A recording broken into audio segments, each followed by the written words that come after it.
Secretary, in your conversation with Foreign Minister Wang, did the subject of Taiwan come up at all, and in particular the recent military drills being held by the Taiwanese? No issue about drills. I think the Chinese position on Taiwan has been expressed. I don't think it's a mystery to anyone in terms of where they stand on it. And our position has also been expressed pretty openly. So it was not, as I said, our meeting today was not a negotiation or a back and forth on items. It was more about establishing a constructive baseline where we can continue to talk on multiple fronts, including trade, but beyond trade.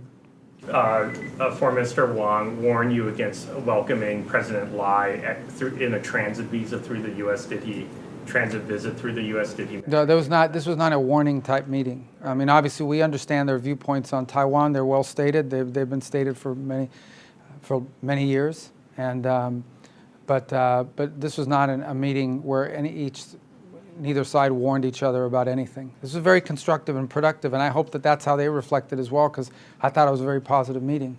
Well, look, it's very constructive. I think, as I said, the President has a very positive working relationship with President Xi, and obviously the relationship I have with the Foreign Minister should reflect that.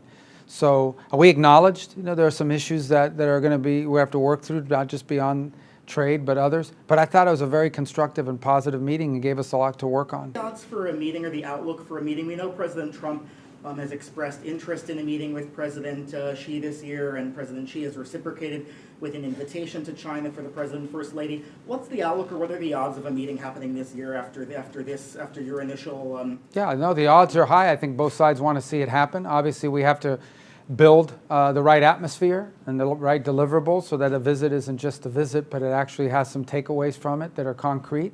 But there's a strong desire on both sides to do it. The President wants to do it. The Chinese side wants to see it happen. President Xi said that publicly. So I think the odds are high. I don't have a date for you, but I think it's coming. It'll happen. There is a big Chinese military parade happening scheduled for September 3rd. Did the Chinese Foreign Minister extend an invitation to that? Was that discussed as a potential opportunity? No, we didn't discuss any specific date in mind in that regard. This has been really good. I mean, we've had really great interactions, very positive. Everyone's been very positive and enthusiastic. Obviously, the issue of trade comes up, but as I remind everybody, there's no country in the world that I can meet with right now where the issue of trade and tariffs wouldn't come up, because this is a global action. So our negotiators, the baseline will take effect the 1st of August, but obviously, as the President's made clear, there are opportunities for adjustments based on arrangements that could be made between now and then. But beyond that, it's been very positive. All of our engagements here have been very positive. We've been very warmly received, and everyone's excited we're here and excited about the opportunities to work together on a number of things. We'll have even a few more announcements to make about some elevation of strategic partnerships. Obviously, the Memorandum of Understanding we signed yesterday was very positive with the host country. They did a great job hosting this, by the way. This has been a great forum to be able to interact with a lot of different countries and hopefully take back some potential decisions that can be made that further strengthen our commitment to this part of the world. As I pointed out today on 2 occasions during our interventions and opportunity to speak, the United States is a Pacific nation, not just the mainland of the United States that faces the Pacific, but we have American citizens in one of our 50 states. We have the United States is the #1 source of foreign direct investment in Southeast Asia. We're not abandoning any of that, nor are we abandoning all these strong bilateral ties that we have with many of these countries, some of which go back, decades and decades.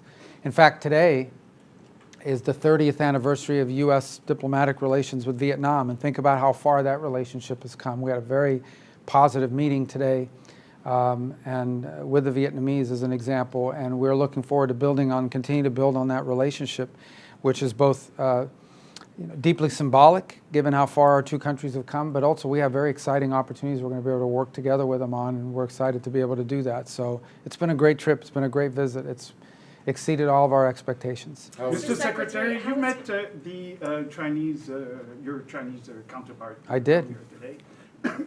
The President has said just a couple of days ago that he enjoys good relations with China and the Chinese President. At your meeting, is that the sense you get? That you have good relations? It was a very with constructive China? meeting. Obviously, look, we're 2 big, powerful countries, and there are always going to be issues that we disagree on. I think there's some areas of potential cooperation. I thought it was a very constructive, positive meeting. and a lot of work to do. He's absolutely right that the president has a very good relationship with President Xi. It tracks back to his first term. And, you know, obviously there are some issues we're going to have to work through, and that's to be expected with countries of our size and scope and influence in the world, two global powers such as the United States and China. But I thought it was a very constructive and positive meeting and gave us some things we can work on together. What are Mr. some of those Secretary, areas? what was your message to the foreign minister in the meeting? Which foreign minister? Every meeting that I've had is with the foreign minister. Oh, well, look, it's very constructive. I think, as I said, the president has a very positive working relationship with President Xi, and obviously the relationship I have with the foreign minister should reflect that. So we acknowledged, you know, there are some issues that are going to be, we have to work through, not just beyond trade, but others. But I thought it was a very constructive and positive meeting and gave us a lot to work on. So that was our message, was the opportunity here to achieve some strategic stability and identify areas where we can cooperate together on and build better communications and a working trust. What are What some are of the those odds of areas a of meeting, cooperation?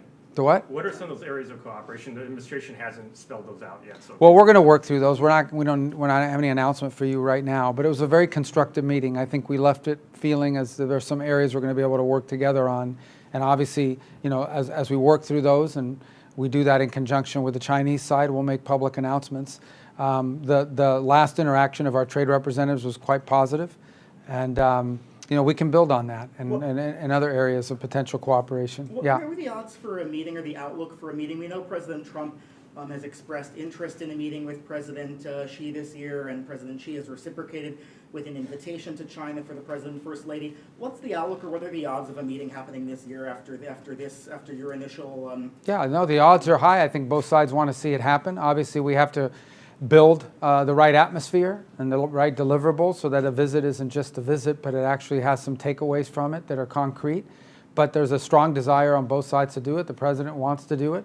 The Chinese side wants to see it happen. President Xi said that publicly. So I think the odds are high. I don't have a date for you, but I think it's coming. It'll happen. Mr. Secretary, what do you say to those who make the argument that the U.S. tariffs, or the threat of those tariffs in the region, actually creates an opening for China to be seen as the stable economic partner here? I don't agree with that assessment. I mean, look, at the end of the day, the United States has built these tremendous trade imbalances over the last 30 or 40 years. It's unfair to American and American workers, and American, in addition to threaten our industrial capacity. Trade needed to be revisited. The president campaigned on that, and that's what he's doing, and he's resetting it on a global scale.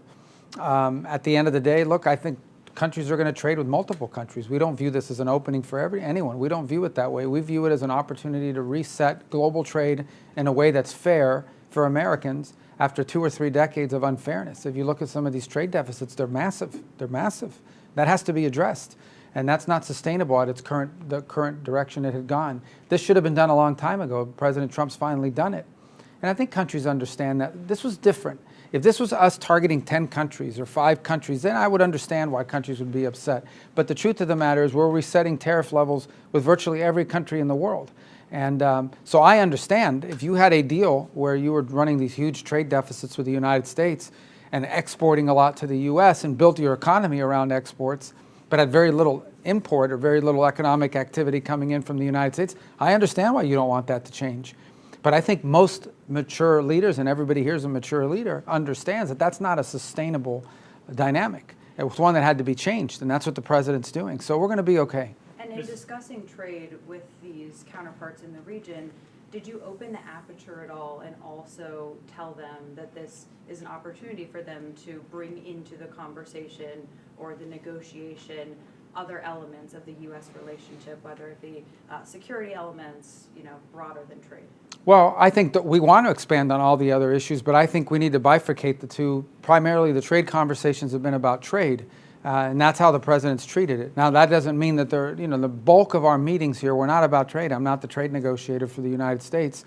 We certainly appreciate the role that trade plays in our bilateral relationships with individual countries, but the bulk of our talks here have been about all the other things that we cooperate on, whether it's civil nuclear cooperation, whether it's respecting international law when it comes to air rights and maritime rights and freedom of navigation and things of this nature, and other opportunities to work together. So that's been the bulk of our conversations, and it's been very positively received. To just follow up on that, Mr. Secretary, Japan's Prime Minister said his country needs to wean itself from U.S. dependence in key areas such as security, as Tokyo faces the prospect of tariffs. Did you discuss that in your meeting with the No, Japanese? we haven't. But at the end of the day, look, I don't think that that's a negative comment, per se. We obviously have very strong commitments in an alliance with Japan. We continue to cooperate very closely with them.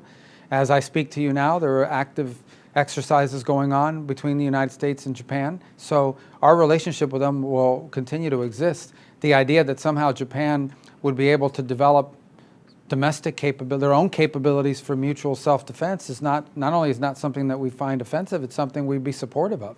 Obviously within the confines of their constitutional system, but they have some limitations in what they can do. But the idea that Japan's military would become more capable is not something we would be offended by. It's something we would actually be encouraged by. So can you talked about points of possible cooperation with the Chinese, but on the points which were well known of contention, did you get a sense that there was a willingness of the Yeah. Chinese to move, or are they just? Well, I wouldn't look, today's meeting with our Chinese counterparts was not a negotiation on any of these matters. It is the first time that I met my counterpart in person, who, by the way, happens to also be the National Security Advisor, so he's not the archivist, though, but I suggested that perhaps he asked for that title, and that way we'd be equal. But, That's a lot bigger job than archivist. well, they have 5,000 years of archives, too, so, you know, but I would say that it was very positive a very positive interaction, and constructive is the most important part. At the end of the day, look, no matter what, the United States and China have to have relations, we have to have communication, we have to be able to interact with one another, and it's just impossible for the foreign ministers of our respective countries to not engage in conversation. So I'm glad we had that meeting today. There's a lot of work to be done. No one's saying it's easy, but we do have some opportunities on some things we might be able to work on to begin to build some momentum in our relationship. I thought it was a very good meeting. I really felt encouraged by it, but look, there's work to be done. Secretary, if I can ask a follow-up question. You mentioned that you see high odds of a meeting between the presidents of the U.S. and China. There is a big Chinese military parade happening scheduled for September 3rd. Did the Chinese foreign minister extend an invitation to that? Was that discussed as a potential opportunity? No, we didn't discuss any specific date in mind in that regard. But the reason why I tell you there's a high probability they're going to meet is that they both want to meet. And I don't know President Xi, but I know President Trump, and you know I can tell you that he's committed to having that meeting happen. So the reason why I think there's high odds of it happening is they both want it to happen. So I'm sure we'll work on a date and find a mutually acceptable date for both sides.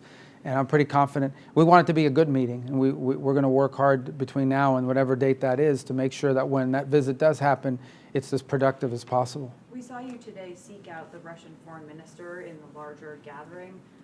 Why did you go up and talk to him? What did you guys discuss? Did you give him a response from President Trump to the conversation you had yesterday? No, it was just a follow-up on an unrelated item to our conversation yesterday, and I'll leave it at that. Mr. Secretary, many Japanese people are concerning about the U.S. policy, which is demanding drastically increased defense spending. Do you have something to comment? How do you think? Well, I wouldn't characterize it as a demand. I mean, we've encouraged them to invest in certain capabilities. It's less to do with the amount of money and more to do about certain things they can do. At the end of the day, we are in an agreement with Japan on collective self-defense, on the ability to come to each other's aid in a time of conflict or in a time of danger. And there are certain capacities that we think they have high capability. We understand, you know, there are dynamics that constitutional and legal limit their ability to invest in certain things versus other things. And but we have a very close relationship with Japan, very close. You may not know this, it's an inside joke that's now an outside joke, and I'll share with you, and that is that I believe I have met with the foreign minister of Japan more than any other foreign minister on the planet in my 5.5 months in office. I think we're up to like 9 or 10 meetings we interact. And how we joke with each other is that we see each other more than we see our respective spouses. And so it's a very close relationship, a very historic relationship, and one that's going to continue. So I think anyone who's looking for like drama or division there shouldn't be doing it, because the truth of the matter is our relationship with Japan is very solid. And obviously we're both open democratic governments, so when there are some differences of opinion, it's going to be public, not private, but I don't see that as a negative. We have a very strong and very good relationship with Japan, and that's not going to change. Mr. Secretary, in your conversation with Foreign Minister Wang, did the subject of Taiwan come up at all? And in particular the recent military drills being held by the Taiwanese? No issue about drills. I think the Chinese position on Taiwan has been expressed. I don't think that's a mystery to anyone in terms of where they stand on it. And our position has also been expressed pretty openly. So it was not, as I said, our meeting today was not a negotiation or a back and forth on items. It was more about establishing a constructive baseline where we can continue to talk on multiple fronts, including trade, but beyond trade.